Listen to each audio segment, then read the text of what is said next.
요한복음 강의 세 번째 시간입니다. 오늘은 보라 세상죄를 지고 가는 하나님의 어린 양이로다 라는 제목으로 함께 말씀을 나누려고 합니다. 여러분들 옆에 계신 분들하고 한번 인사합시다. 옆에 계신 분들 한번 바라보실까요? 지급히 한번 바라보시고 부담스럽지 않지만 사랑의 눈으로 한번 바라봅시다. 한번 보세요. 예, 한번 보세요. 네. 우리 혜성이도 한번 보고, 그 다음에 또 우리 정우도 한번 보고, 예. 주님의 이름으로 사랑합니다. 한번 그렇게 인사 한번 할까요? 네, 사랑합니다.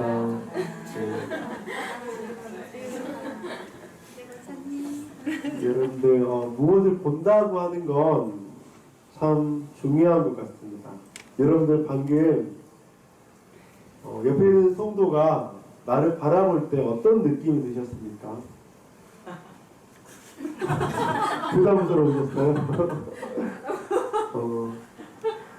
혹시 그 눈을 바라볼 때 이분이 나를 참으로 사랑하고 있구나, 아니면 뭔지 모르겠는데 싫지는 않는 것 같구나, 여러분 그런 게 좀 느껴지십니까? 안 느껴지셨어요?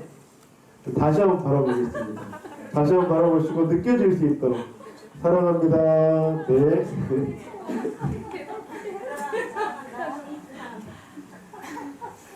오늘 말씀의 제목이 보라입니다. 보라 세상죄를 지고 간 하나님의 어린 양이로다. 무엇을 본다고 하는 것은 참으로 중요해요. 여러분들 24시간 가운데 여러분들은 무엇을 가장 많이 바라보십니까?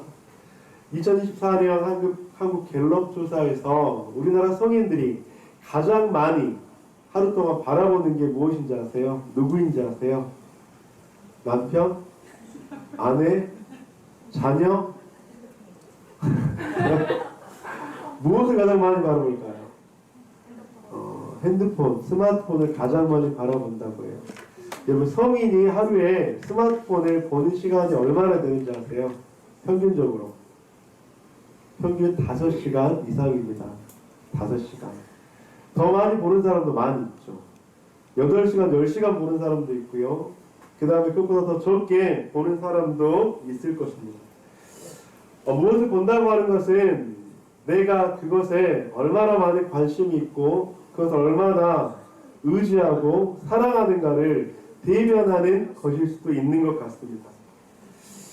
우리는 오늘 하루도 많은 것을 보았을 것입니다. 아침에 일어나서 거울을 보았을 거고, 그리고 또 교회에 오는 게 수많은 것들을 보기도 했을 것입니다. 그런데 세례 요한은 오늘 본문 가운데서 우리들에게 그렇게 도전하고 있습니다. 무엇을 보라고요? 보라, 세상 죄를 지고 가는 하나님의 어린 양을. 그런데 여러분들, 지금 세례 요한이 보고 있는 예수님, 그 예수님을 세례 요한은 어린 양이다 라고 이야기를 하잖아요. 그런데 동일하게 그 예수님을 바라보면서 또 다른 무리들은 어떻게 표현했었죠?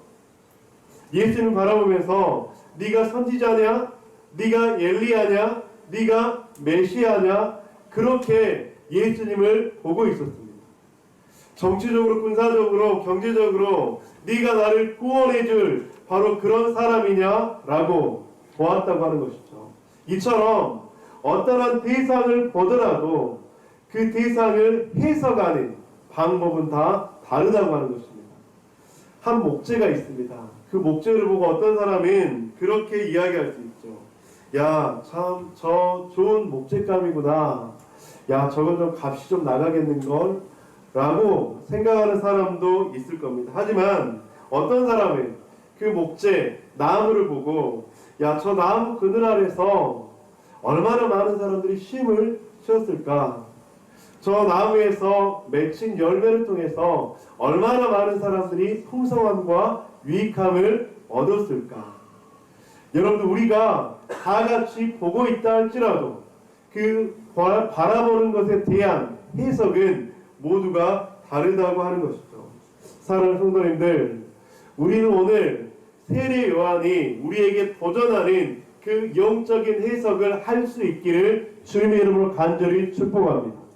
세상 사람들이 바라보는 그 예수가 아니라 세례 요한이 지금 우리에게 보라 하나님의 어린 양이로다 라고 말씀하시는 바로 세례 요한의 그 마음, 세례 요한의 그 놀라운 영적인 안목과 영적인 해석이 우리 가운데 있어지기를 주님의 이름으로 간절히 축복합니다.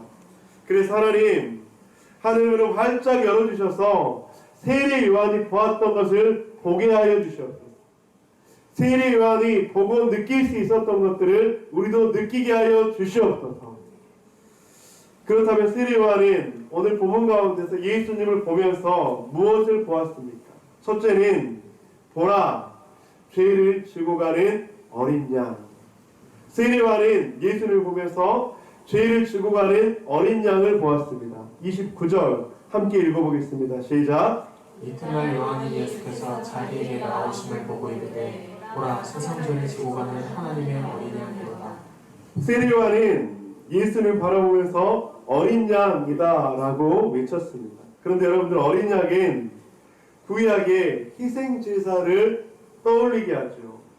이스라엘 백성들이 애굽을 탈출할 때 문설주에 바른 어린 양의 피가 떠오릅니다. 이사야 선지자가 예언한 도살장으로 끌려가는 어린 양이 떠오릅니다. 이사야 53장 7절 그가 곤욕을 당하여 괴로울 때에도 그의 입을 열지 아니하였으며 마치 도수장으로 끌려가는 어린 양과 털 깎는 자 앞에서 잠잠한 양같이 그의 입을 열지 아니하였도다. 여러분들 그리고 이 어린 양은 구약시대에 여러분들 수많은 제사 가운데 제사로 드려졌던 그 양을 의미합니다. 출애굽기 29장 38절에 39절 여러분들이 한번 읽어주시기 바랍니다. 시작.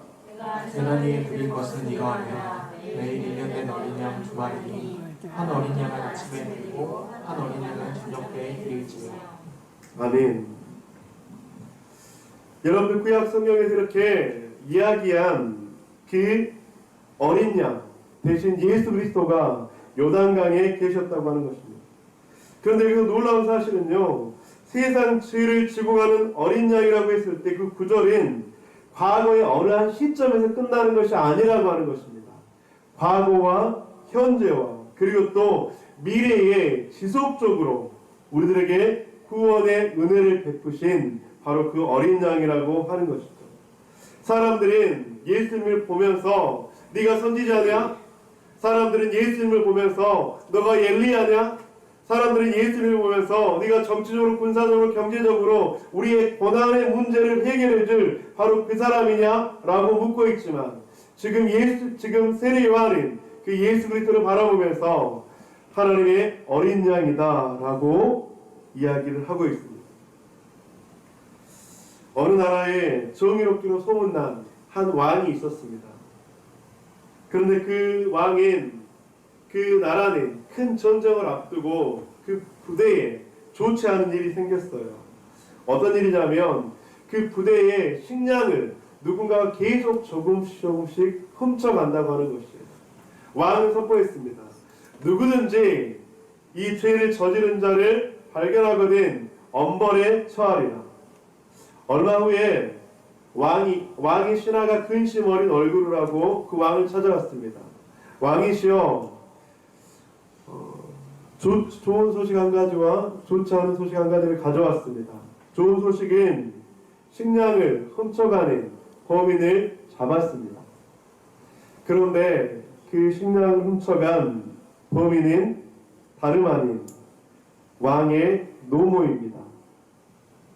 그 왕의 노모는 정신이 온전치 않은 상황이었던 것 같아요.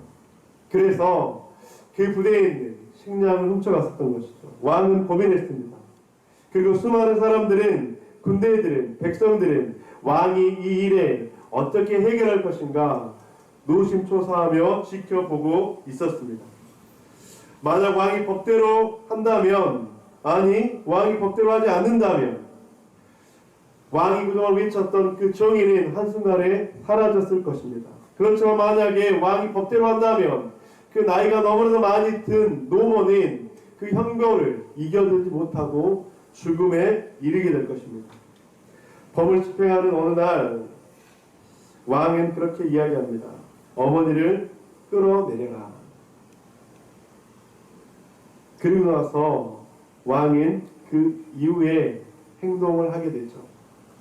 왕은 노모의 형벌을 대신 짊어지고 받았다고 하는 것입니다. 사랑하는 성도님들, 이것은 바로 은혜입니다. 하나님께서는 입술로만, 하나님께서는 생각으로만, 마음으로만 우리의 죄를 짊어져 주는 것이 아니라 사랑하는 아들 독생자 예수 그리스도를 보내주셔서 그 예수 그리스도를 통해서 우리의 모든 죄를 짊어져 주셨다고 하는 것이죠. 이것은 바로 하나님의 은혜이요 하나님의 놀라운 사랑의 표현이라고 하는 것입니다. 지금 보라, 세상 죄를 지고 간 하나님의 어린 양이로다 라고 하는 것은 은혜의 초청입니다.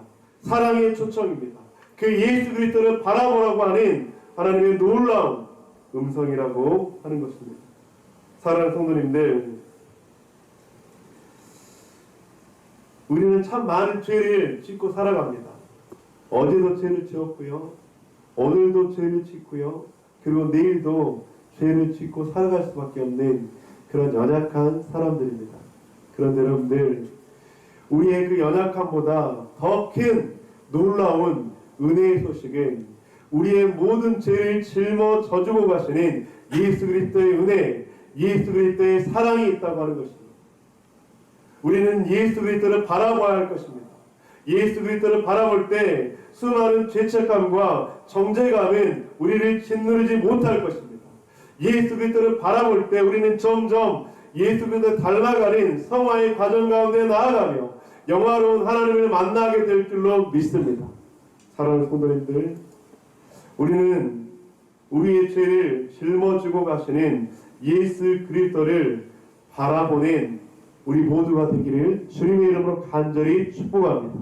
아멘. 예수 그리스도를 바라볼 때, 우리의 죄를 짊어지고 가시는 예수 그리스도를 바라볼 때 우리의 죄는 점점 사라지고 예수 그리스도를 닮아가는 그런 인생이 될 줄로 믿습니다. 두 번째로 세례 요한은 무엇을 보라고 말씀하고 있습니까? 보라, 내 앞에 계신 분을. 요한복음 1장 30절 말씀 함께 읽겠습니다. 시작. 내가 전에 말하기를 내 뒤에 오는 사람이 있는데 나보다 앞선 것은 그가 나보다 먼저 있음이라는 것이 이 사람을 가리키니라. 세례 요한은 예수님보다 6달 먼저 태어났죠. 그러나 그는 예수님이 나보다 먼저 계신 분이다 라고 고백을 합니다. 그런데 여기서 먼저 계신다는 것은요, 시간적인 의미를 훨씬 뛰어넘어서 예수님의 탁월성 그리고 우월성을 의미한다는 것이죠. 예수님 우리보다 앞서 가셔서 모든 것을 예비하신 분이십니다. 예수님은 우리 앞서서 가셔서 우리의 가는 길을 알고 계시고 우리를 인도하시는 분이라는 것입니다. 우리는 알아야 합니다. 우리가 하나님을 찾기 이전에 하나님이 먼저 우리를 찾아오셨고 우리를 찾아오신 그 예수님께서 우리가 알지 못하는 내일까지, 우리가 알지 못하는 그 미래까지 예비하시고 계획하셨다고 하는 것을 믿어야 합니다. 여러분들, 선천적 장애, 해표지층이라는 장애를 가지고 태어난 닉 부이치치라는 사람을 여러분 들어보셨을 것입니다. 1982년 오스트리아의 출생이죠. 그런데 태어날 때부터 그는 팔다리가 없었습니다. 해표지증, 선천적 장애였습니다. 그런데 그의 간증집에서 보면 그의 어머니는 출산 후에 팔다리가 없는 이 아기를 보지 않고 거절했다고 합니다. 그의 아버지 보리스 목사님은 하나님께 울부짖으며 물었다고 합니다. 하나님, 왜 나입니까? 하나님, 왜 우리 가정 가운데 이런 고난을 주십니까? 닉은 자라면서 3번이나 자살을 시도했다고 해요. 그 어린 8살 때 목욕탕 물속에 얼굴을 담궈서 스스로 목숨을 끊으려 했다고 합니다. 10살 때는 친구들의 놀림에 견디지 못해서 또 죽음을 생각하기도 하고, 하나님 왜 저를 이렇게 만드셨습니까? 하나님, 이런 팔다리가 없는 제 인생이 과연 의미가 있습니까? 그런데 이런 닉에게 놀라운 사건이 찾아옵니다. 15살 때 그는 요한복음 9장을 읽으면서 하나님의 놀라운 은혜를 경험했습니다. 요한복음 9장은 제자들이 예수님께 묻는 사건입니다. 이 사람이 맹인으로 난 것이 누구의 죄입니까? 예수님은 대답하시죠. 이 사람이나 부모의 죄로 인한 것이 아니라 그에게서 하나님이 하시는 일을 나타내고자 드러내고자 하심이라. 여러분, 이 말씀이 닉에게는 놀라운 복음으로 다가왔다고 합니다. 이전까지 알지 못했던, 깨닫지 못했던 하나님의 말씀이 깨달아졌다고 합니다. 하나님께서 맹인을 위한 계획을 가지고 계셨다면 분명 팔다리가 없는 나를 향한 하나님의 계획도 있으실 거야. 그로부터 닉의 인생이 바뀌어졌다고 합니다.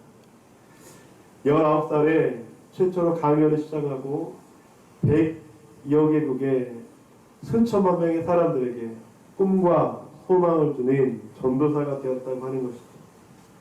결혼도 하고 네 자녀의 아버지도 되었습니다. 그런데 그는 이렇게 고백합니다. 기적은 일어나지 않았습니다. 팔다리도 자라나지 않았습니다. 하지만 더 큰 기적이 일어났습니다. 저는 예수님이 신실하신 분이라는 것을 깨달았습니다. 하나님은 내가 태어나기 전부터 나를 위한 계획을 가지고 계셨음을 믿습니다. 성도님들, 우리가 다 이해하지 못하고 다 깨닫지 못하고 다 알지 못한다 하더라도 하나님께서는 우리보다 먼저 내 앞서서 우리의 길을 예비해 주셨고 내 앞서서 하나님의 놀라운 예비하심이 있는 줄 믿습니다. 지금 세례 요한은 그렇게 말씀하고 있습니다. 너보다 앞서 계신 예수 그리스도를 바라보아라. 지금 너에게 보이지 않고 현실이 너무나도 어둡지만 터널과도 같지만 내 앞서 먼저 계신 예수 그리스도, 내 앞서 계신 예수 그리스도를 바라볼 때 하나님께서 너의 인생을 인도하시고 책임져 주시고 너 속에서 놀라운 일을 이루실 것이라고 말씀하고 있습니다. 때로는 사람의 상처가, 때로는 사람의 연약함이, 죄악이, 부족함이 있지만 때로는 합력하여 선을 만드신 하나님께서 그것을 선으로 만들어 주실 줄 믿습니다. 지금 우리에게 필요한 것이 있다면 나보다 앞서 계신 하나님, 나보다 앞서 가신 하나님, 나의 길을 분명하게 인도하실 그 하나님을 믿는 믿음이 우리 가운데 있어야 될 줄 믿습니다. 닉은 그렇게 고백을 해요. 내 팔다리의 부재가 하나님의 부재를 의미하지는 않습니다. 그런데 오히려 하나님은 거기 계셨습니다. 그리고 지금도 계시고 앞으로도 계실 것입니다. 보라, 내 앞에 계신 분을, 내 앞에 계신 예수 그리스도를 바라보는 저와 여러분 되시기를 간절히 축복합니다. 세 번째로 세례 요한은 오늘 본문 가운데서 보라, 성령이 임하시는 분을 이라고 말씀하고 있습니다. 그런데 여러분들 오늘 본문에서 이 보라라는 단어가 5번이나 등장을 해요. 29절 보고, 28절 보라, 32절 보매, 33절 보거든, 34절 내가 보고. 여러분, 세례 요한은 세상죄를 추구한 하나님의 어린 양을 보았습니다. 그리고 또 세례 요한은 그 예수님께서 내 앞서 계신 분이고 가신 분이라는 것도 보았죠. 그리고 나서 이제 세례 요한 우리들에게 다시 한번 도전하는 것이 그 예수님께서 우리들에게 성령님을 보내주셔서 그 성령님의 은혜 가운데 우리가 살아갈 것을 도전하고 있다고 하는 것입니다. 32절 우리 함께 32절과 33절 함께 읽어보겠습니다. 시작. 요한이 또 증언하여 이르되 내가 보매 성령이 비둘기같이 하늘로부터 내려와서 그의 위에 머물렀더라. 나도 그를 알지 못하였으나 나를 보내어 물로 세례를 베풀게 하신 그이가 나에게 말씀하시되 성령이 내려서 누구 위에든지 머무는 것을 보거든 그가 곧 성령으로 세례를 베푸는 이에 주하라 하셨지요. 여러분, 비둘기는 순결과 평화의 상징입니다. 노아의 방주에서 비둘기가 돌아온 것은 심판이 끝나고 평화가 왔다는 그런 표시이죠. 이제 성령이 비둘기같이 임하시면 하나님과 인간 사이의 평화가 예수님을 통해 이어졌음을 선포하는 것입니다. 예수님은 평화의 왕으로 오셨습니다. 평강의 왕으로 오셨습니다. 사랑하는 성도님들, 평화의 왕 예수 그리스도, 평강의 왕 예수 그리스도가 여러분들의 삶을 다스리고 통치하시고 섭리하시기를 주님의 이름으로 간절히 축복합니다. 여러분, 우리가 살아가는 세상은요, 너무나도 치열한 전투가 가득한 현장입니다. 어떤 전투가 있을까요? 내가 살면 네가 죽고 네가 살면 내가 죽는 경쟁의 전투가 너무나도 많은 세상이 우리가 살아가는 세상입니다. 여러분 또한 우리들의 심리적으로 내면적으로 불안과 근심과 걱정과 두려움, 수많은 내면의 전투가 가득한 곳입니다. 여러분, 내면의 전투만 있을까요? 여러분, 자녀의 문제, 가정의 문제, 물질의 문제, 건강의 문제, 미래의 문제, 우리의 삶의 외적인 문제들은 너무나도 심각합니다. 이런 외적인 전투가 끊임없이 우리를 찾아옵니다. 이뿐만이 아닙니다. 사단이 끊임없이 우리에게 속삭입니다. 너는 사랑받을 자격이 없어. 너는 별로야. 너는 절대로 용서받을 수 없어. 하나님은 너를 버렸어. 이런 사단의 속임의 전투.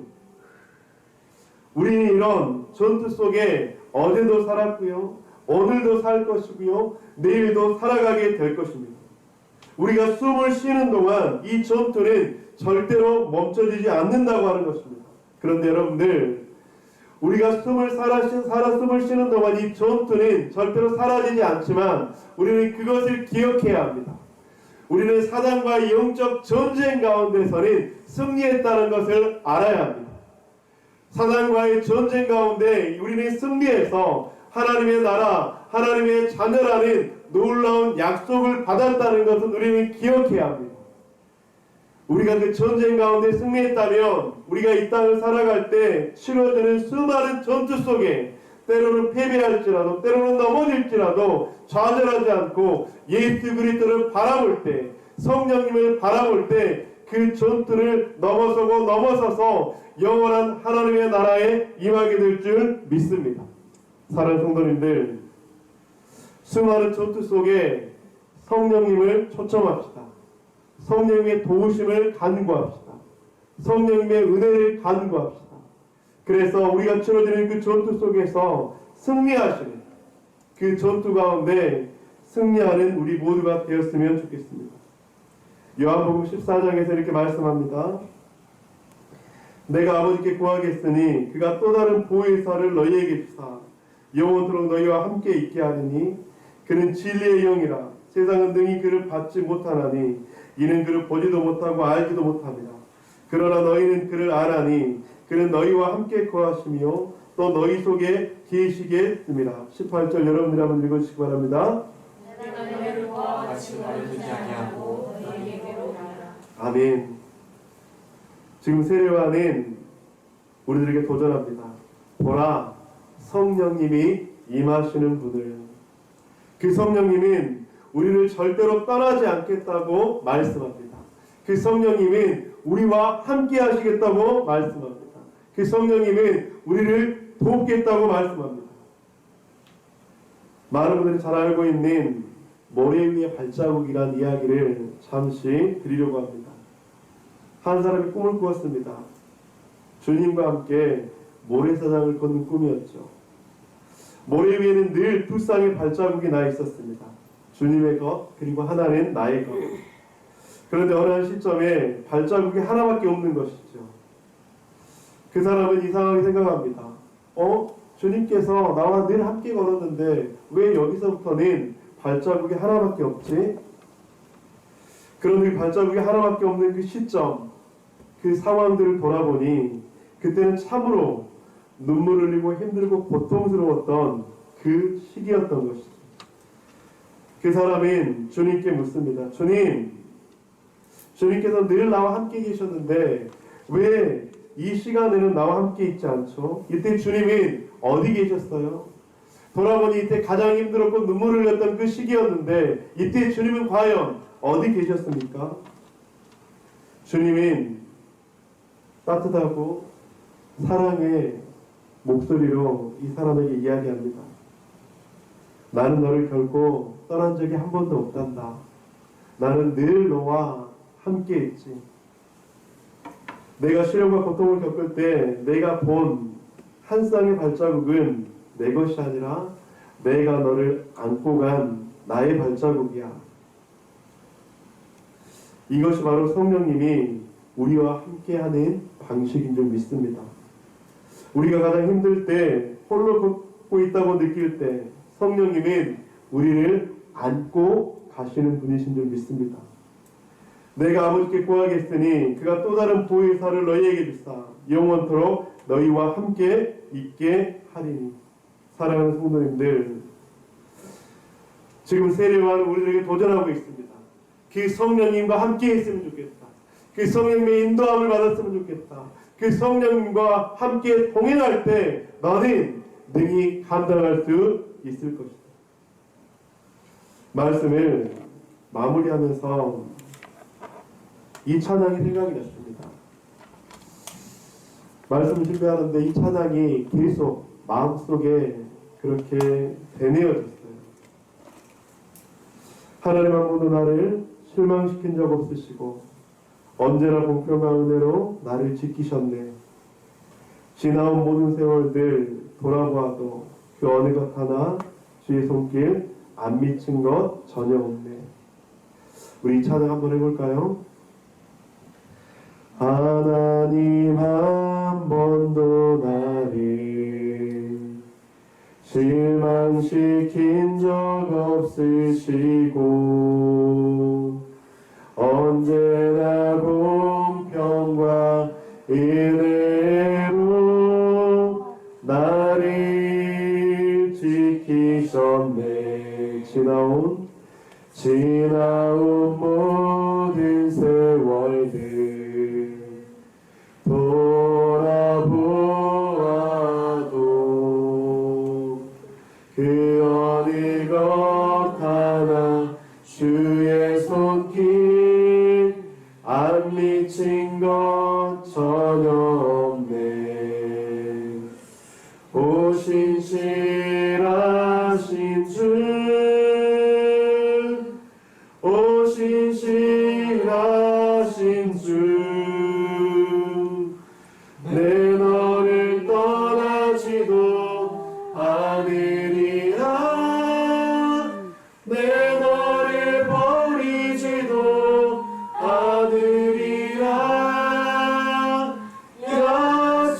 약속하셨던 주님, 그 약속을 지키사 이후로도 영원토록 나를 지키시리라 확신하네. 오 신실하신 주, 오 신실하신 주, 아멘. 오 신실하신 주, 내 너를 떠나지도 않으리라. 내 너를 버리지도 않으리라. 약속하셨던 주님, 그 약속을 지키사 이후로도 영원토록 나를 지키시리라 확신하네.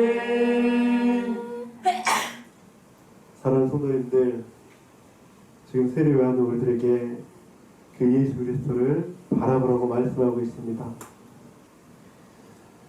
저는 이런 도전을 드리고 있습니다. 우리가 살아가는 세상이 만만치 않고 결코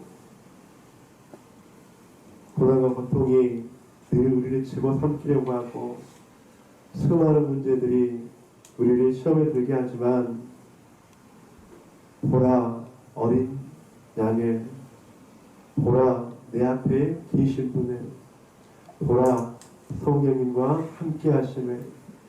만약 그 예수님께서 우리와 함께 하시고 우리가 그 예수 그리스도를 바라본다면 우리가 살아가는 이 세상은 살만할 줄 믿습니다. 버티게 될 줄 믿습니다. 아니 그 속에서 기쁨의 감격, 소망이 발견되어질 줄 믿습니다. 오늘 세례요한은 우리에게 세 가지를 도전했죠. 죄를 담당하는 어린 양을 보라. 모든 것보다 먼저 계신 예수 그리스도를 보라. 성령이 머무시는 것을 보라. 우리 이번 한 주 이 예수 그리스도를 바라봅시다. 이번 한 주 예수 그리스도를 바라보고 다시 한번 힘을 얻읍시다. 예수 그리스도를 바라보고 소망을 가집시다. 예수 그리스도를 바라보고 은혜 가운데 거합시다. 이런 매일 아침 거울을 보며 이렇게 선포해 봅시다. 하나님의 어린 양의 피로 나는 깨끗함을 입은 사람이다. 예수님께서 나보다 먼저 계셔서 나의 길을 인도할 것이다.